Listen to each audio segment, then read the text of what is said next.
નમસ્કાર વિદ્યાર્થી મિત્રો, અર્પણ વિદ્યા સેતુમાં આપનું હાર્દિક સ્વાગત છે.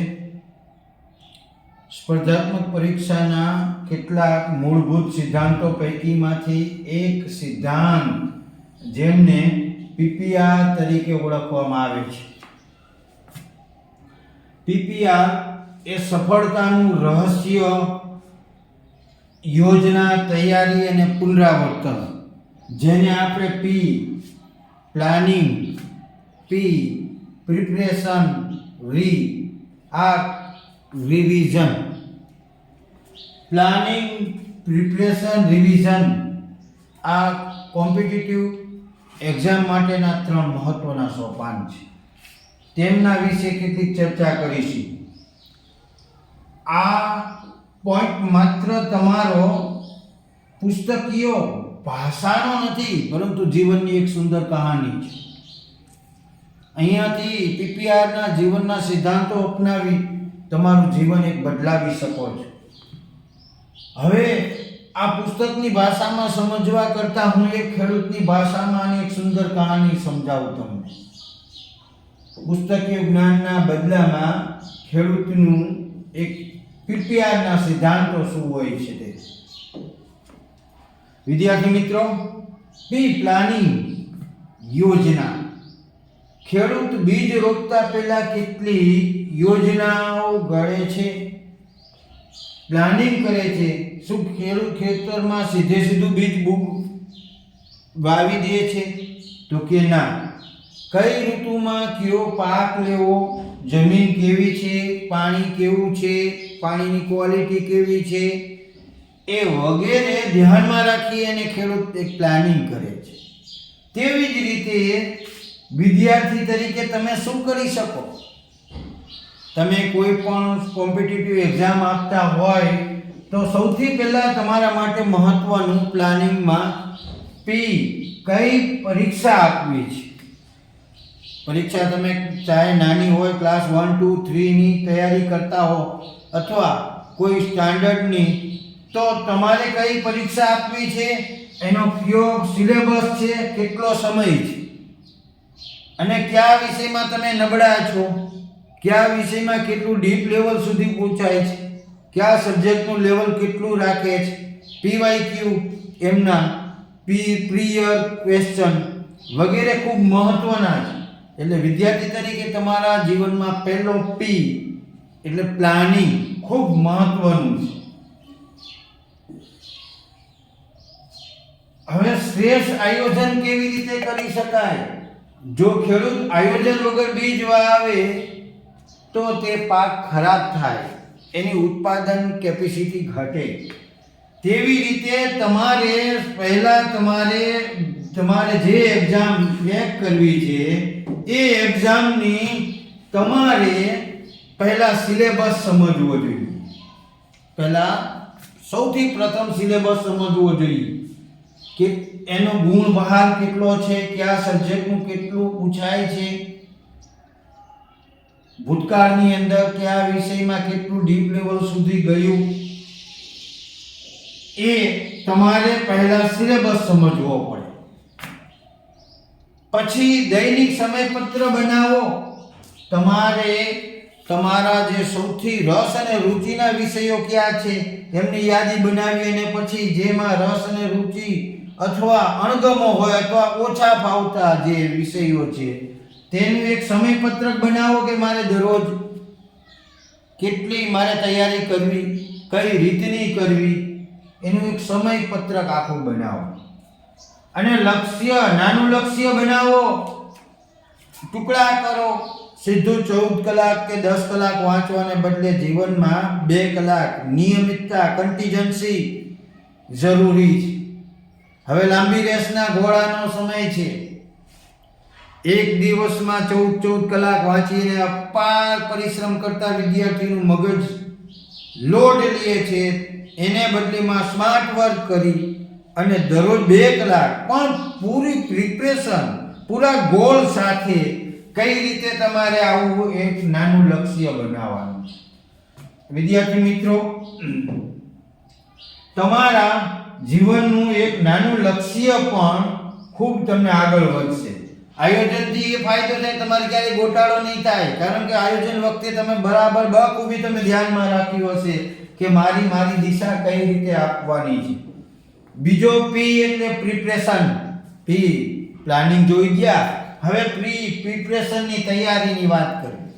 વિદ્યાર્થી જીવન ખેડૂત પુત્ર તરીકે આપણે એક ઉદાહરણ લઈએ તો ખેતર કેવી રીતે ખેડે છે કે જો તમારું પાણી એટલે તમારી નિયમિતતા, તમારું ખેતર એટલે તમારું મન, તમારું બીજ એટલે તમારો અભ્યાસ. ખેડૂત રોજ ખેતરમાં જાય છે કારણ કે પાકને રોજ સંભાળ રાખે છે, પાકને જરૂરી પોષક તત્વો આપે છે, પાકને જરૂર પડે ત્યારે પાણી પિયત આપે છે, જરૂર પડે ત્યારે રોગ સામે દવાનો છંટકાવ કરે છે. તેવી રીતે તમારું ખેતર, તમારું મન આપણા માટે રોજની તૈયારી કેવી રીતે કરવી વાત કરીને થોડું વાંચશો, સમજશો, અધ્યયન કરશો, પચાવશો તો તમે એ લાંબા સમય સુધી ચોક્કસ યાદ રાખી શકશો અને સફળતા જરૂર મળશે. યોગ્ય પુસ્તકોને ભણવાની એપ પસંદ કરો ભાઈ. પુસ્તકો એવા હોવા જોઈએ જે પથદર્શક, માર્ગદર્શક હોવા જોઈએ. પુસ્તકોની પસંદગી ખૂબ યોગ્ય રીતે કરો અને માર્ગદર્શક તરીકે તમે એવી એપ પસંદ કરો જે તમને 0 થી હીરો બનાવી શકે. નિયમિત અભ્યાસ કરો. એક દિવસની અંદર 14 કલાકની વાત કરી એમ 2 કલાક પણ રેગ્યુલરિટી. મોક ટેસ્ટ આપો. તમે જે ટોપિક તમે સવારમાં અથવા બપોર પછી તમારી અનુકૂળતાએ જોવો છો એમને તમે યાદ કરો, પછી એની મોક ટેસ્ટ આપો. મોક ટેસ્ટ આપ્યા પછી જે ભૂલ થઈ હોય, તમારી જે ભૂલ થઈ હોય એ ભૂલની અંદર સુધારો કરો અને આગળની મોક ટેસ્ટમાં વધુ માર્ક્સ ગોલ સાથે આવે એવી કોશિશ કરો. ત્રીજું આર. પીપીઆર ના સિદ્ધાંતોમાં પી પ્લાનિંગ, પી પ્રિપરેશન અને ત્રીજો મહત્વનો આર. આર એટલે કે રિવિઝન, પુનરાવર્તન. આર એટલે રિવિઝન, પુનરાવર્તન. ભાઈ, ખેડૂત પાકની સંભાળ અને કાપણી કરે છે. કાપણી કર્યા પછી ઘરે આવીને ખેત બેસીને જતો એને યોગ્ય જગ્યાએ સ્ટોરેજ કરે છે. પાકને સડવા નથી દેતો અને એ પાકની જાળવણી કરે છે અને કાપણી યોગ્ય સમય કરે છે. પાકને કાચો પણ નથી કાપતો અને વધુ પકવવા પણ નથી દેતો, જેથી ખેડૂતનું બરાબર પ્લાનિંગ બરાબર હોય. એ જ રીતે તમે સ્ટુડન્ટ, રિવિઝન એટલે કે તમારી કાપણી બહુ મહત્વની. તમે જે જગ્યાએ સ્ટડી કરો છો, અરે સાયન્ટિસ્ટો તો એવું કહે છે કે તમારે જે જગ્યાએ સ્ટડી કરો છો, જે જગ્યાએ બેસીને વાંચો છો એ વાતાવરણ તમારા માટે ખૂબ મહત્વનું. વાતાવરણ શાંત હોવું જોઈએ. એક જ જગ્યાએ બેસી અને વાંચનની પદ્ધતિ કેવી કરો છો? વાંચો છો, ફાસ્ટ રિવિઝન કરો છો, ક્વિક રિવિઝન કરો છો, મોન્ટેસરી પદ્ધતિ અપનાવો છો, કઈ પદ્ધતિથી વાંચન કરો છો એનું પણ એક આયોજન હોવું જોઈએ. એટલે વિદ્યાર્થી રિવિઝન એક તત્વચિંતક ચીનના એ તો એવું કહે છે, પહેલા સાંભળો, પછી જુઓ, પછી વિચારો અને પછી લખો. આ 4 વસ્તુ કરો ત્યારે તમને 70 થી 80% જ તમને તમારું મગજ એક્સેપ્ટ કરે છે. આવું એક તત્વચિંતકે કીધું છે. વિદ્યાર્થી મિત્રો, જો તમે વાંચ્યું હોય, રિવિઝન ના કરો તો એનો કોઈ અર્થ નથી. પરીક્ષાના દિવસે બધું ભૂલાઈ જશે. આખો વર્ષ મહેનત કરી હોય પરંતુ દશેરાના દિવસ ઘોડું ચાલતું નથી તો એ નહીં ચાલે. પુનરાવર્તનનું ગણિત જો તમે એકવાર વાંચીને છોડી દો તો દિવસ પછી ભૂલાઈ જશે. 50% પ્રથમ વખત વાંચો ત્યારે યાદ રહે છે, બીજી વખત વાંચો એટલે 70 થી 80% યાદ રહે છે, અને ત્રીજી વખત વાંચો તો લાંબા સમય સુધી યાદ રહે છે. કાયમી યાદ નથી રહેતું, લાંબા સમય સુધી યાદ રહે છે. ભાઈ આપણો મગજ છે ને, આપણો મગજ જે ઈશ્વરે બનાવ્યો છે ને બહુ સમજી બનાવ્યો છે. કારણ કે તમે કેટલીક વસ્તુ 2-3 વર્ષ પહેલાની ભૂલાઈ ગઈ હશે, પરંતુ તમે જે બચપનની અંદર તમારા અમુક દિવસો હજી પણ યાદ હશે, 2-3 વર્ષ પહેલાની મેમરી ડિલીટ થઈ ગઈ, તમે કરી મગજમાંથી ડિલીટ ના. એ એક એવું ફંક્શન છે મગજમાંથી કે તમે એને રિવિઝન નથી કરતા તો મગજ એને ડિલીટ મારે છે, મગજ આપમેળે ડિલીટ કરે છે. તમે એમ કહેશો કે મારા મમ્મી પપ્પા તો આજે મોટી ઉંમરના થઈ ગયા અને એ તો હવે વાંચન કરવા નથી બેસતા, છતાં સરવાળાના તે જે બધું આવે છે જીવનમાં. તો મિત્રો યાદ રાખો, જીવનમાં દરરોજ એ સરવાળા બાદબાકીનો ઉપયોગ કરે છે. ખેડૂતના દીકરા હોય તો પણ એ ભલે ઉદ્યોગપતિ ના હોય તોય ભલે, એટલે એ મગજની અંદર ડિલીટ મારતા નથી. ડિલીટ મારવું ખરેખર એક કુદરતી ફંક્શન છે. મારી જુઓ તમે ડિલીટ, ગઈકાલે કેનું શાક ખાધું છે એ ડિલીટ મારો, મગજમાંથી મારો ડિલીટ કાઢો. કયા ફંક્શનનો ઉપયોગ કરશો? મગજ સાથે ચેડા કરશો? કાલે બપોરે કેનું શાક ખાધું છે મગજમાંથી ડિલીટ કરવાનું થશે? ડિલીટ આપણાથી નહીં કરી શકાય. એટલે મગજ એને ડિલીટ કરે છે જેને એની જરૂર ન હોય, એની યાદ ન કરતું હોય એને. એટલે માટે બધું આખું રોડ મેપ બનાવ્યા પછી કોમ્પિટિટિવ એક્ઝામમાં મહત્વનું પાસું હોય તો એ રિવિઝન છે. રિવિઝન ખૂબ જીવનમાં જરૂરી છે. જ્યાં સુધી તમે રિવિઝન કરતા રહેશો ત્યાં સુધી તમારે ક્યારે હેરાન થવાનો, પરેશાન થવાનો, ભૂલાઈ જવાનો પ્રશ્ન આવશે નહીં. દર સપ્તાહે, એક અઠવાડિયે, ભાઈ શુભચિંતક, તત્વચિંતક તો એવું કહે છે કે કોઈ પણ ટોપિક, માની લો કે કોઈ પણ ટોપિક હોય, અત્યારે જુઓ છો જે ટોપિક તમે એ ટોપિકનું તમારે પ્રથમ વખત 8 થી 10 કલાકમાં તમારી નજર સમક્ષ રિવિઝન થઈ જવું જોઈએ.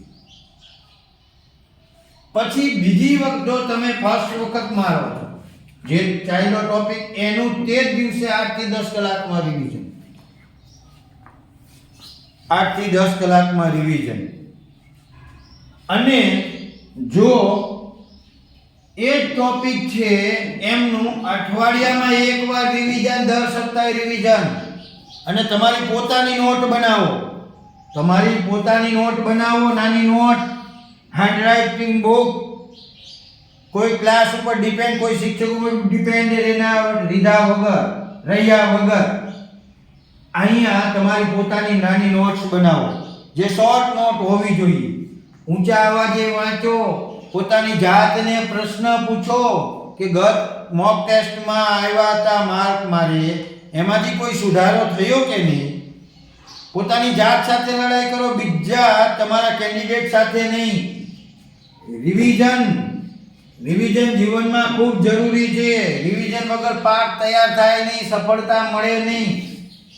વિદ્યાર્થી મિત્રો, પીપીઆર કેમ મહત્વપૂર્ણ છે તમને સમજાવું.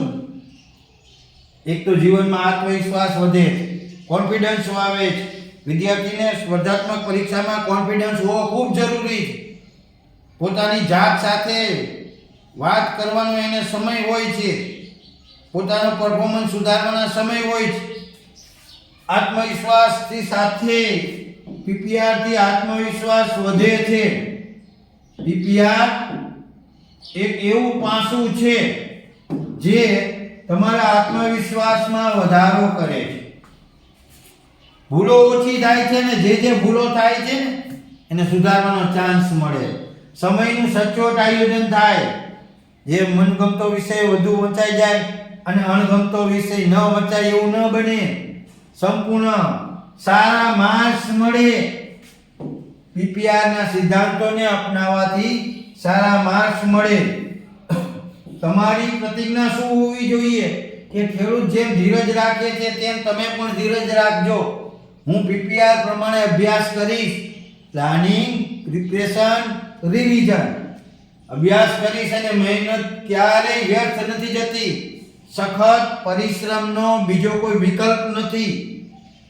પરિણામ મળે.